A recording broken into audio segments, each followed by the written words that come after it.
గౌరవ సభ్యులు రామ్ గోపాల్ రెడ్డి గారికి, గిరీష్మ గారికి, అదేవిధంగా రాజశేఖర్ గారికి ప్రత్యేకంగా ధన్యవాదాలు అధ్యక్ష. నేను ఇంతకుముందు చెప్పినట్టు అధ్యక్ష, 2019లో ప్రారంభమైన ఈ కేంద్ర ప్రభుత్వ పథకం 2028 కల్లా ప్రతి ఇంటికి రక్షిత మంచినీటి పథకం ద్వారా సస్టైన్డ్ ప్రోగ్రామ్ రాష్ట్రాలు బాధ్యత తీసుకెళ్లాలనే లక్ష్యంతో కేంద్ర ప్రభుత్వం హర్ ఘర్ జల్ అనే కార్యక్రమంతో పాటు ఇది కూడా అనుసంధానం చేసి 50-50 రేషియో తోటి ప్రభుత్వాలు, రాష్ట్ర ప్రభుత్వాలు అందరికీ కూడా ఈ అవకాశం కల్పించారు అధ్యక్ష.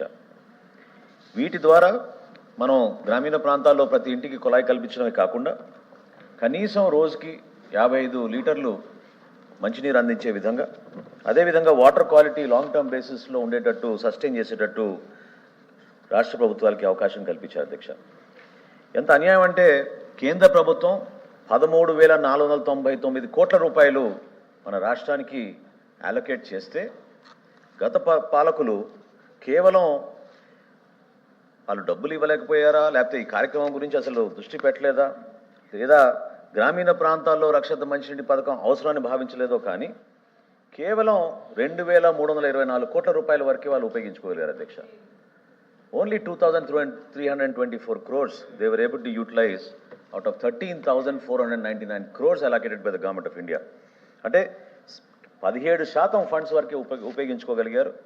దేశవ్యాప్తంగా నేను ఇందాక చెప్పినట్టు పోల్చుకుంటే అధ్యక్ష 2 లక్షల కోట్ల రూపాయలతోటి చేపట్టిన ఈ పథకానికి దేశవ్యాప్తంగా మనం కేవలం 1%, 1.12% మన ఫండ్స్ యూటిలైజ్ చేసుకోగలిగాం అధ్యక్ష.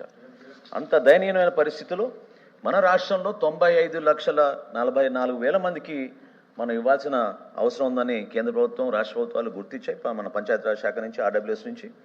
అందులో భాగంగా వాళ్ళకి కేవలం 64,70,000 వరకు మనం అందించడానికి చేసిన ప్రయత్నంలో భాగంగా ఒక 75% వరకే మనం ఈరోజు వరకు పూర్తి చేసుకోగలిగాం. బ్యాలెన్స్ కూడా మనం చేయాల్సిన అవసరం ఖచ్చితంగా ఉంది అధ్యక్ష. ఇక్కడ గౌరవ సభ్యులందరూ కూడా గమనించాల్సిన విషయం ఏంటంటే ఈ కార్యక్రమం ద్వారా ఖచ్చితంగా ఫోకస్ తీసుకురావాలని గౌరవ ముఖ్యమంత్రి గారు, అదేవిధంగా గౌరవ ఉప ముఖ్యమంత్రి గారు అనేక సందర్భాల్లో సమీక్షలు నిర్వహించారు. కేంద్ర ప్రభుత్వంలో ఉన్న పెద్దల్ని కలిశారు.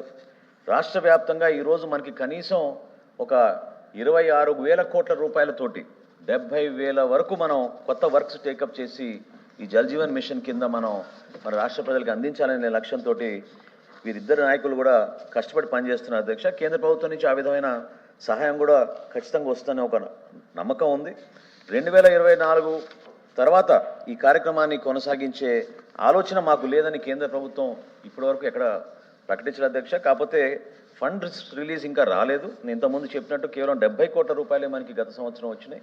దానికి రాష్ట్ర ప్రభుత్వం నుంచి దాదాపు 1,700 కోట్ల రూపాయలు రిలీజ్ చేసి ఈ ఫండ్స్ టేకప్ చేసాం అధ్యక్ష. గౌరవ సభ్యులు రామ్ గోపాల్ రెడ్డి గారు, అదేవిధంగా రాజశేఖర్ గారు అన్నట్టు ఈ రోడ్ కటింగ్ విషయంలో ఎక్కడ కూడా పొరపాటు జరగకుండా కొత్త గైడ్ లైన్స్ ఇవ్వడం జరిగింది అధ్యక్ష. సీసీ రోడ్ల నిర్మాణంలో కూడా ఎక్కడైనా సరే ఖచ్చితంగా డ్రైన్స్కి, అదేవిధంగా వాటర్ పైప్ లైన్స్కి ప్రత్యేకంగా అక్కడ ఏర్పాటు చేసిన తర్వాతనే సీసీ రోడ్స్ వేయాలని గౌరవ ఉప ముఖ్యమంత్రి గారు ప్రత్యేకంగా దీనిపైన దృష్టి సారించి ఇవ్వడం జరిగింది అధ్యక్ష. ఈ ఫైనాన్షియల్ ఇర్రెగ్యులారిటీస్ గురించి పత్రికల్లో అనేక సందర్భాల్లో వార్తలు చూస్తూనే వచ్చాం. గౌరవ సభ్యుల దృష్టికి ఏమైనా ప్రత్యేకంగా వస్తే దీని గురించి మాకు సమాచారం అందిస్తే ఎంక్వైరీ చేపిస్తాం అధ్యక్ష. Okay, thank you. Question number 14184 BC Janardhan Reddy గారు. ధన్యవాదాలు అధ్యక్ష. ఏ ప్రశ్నకు అవునండి. భోగాపురం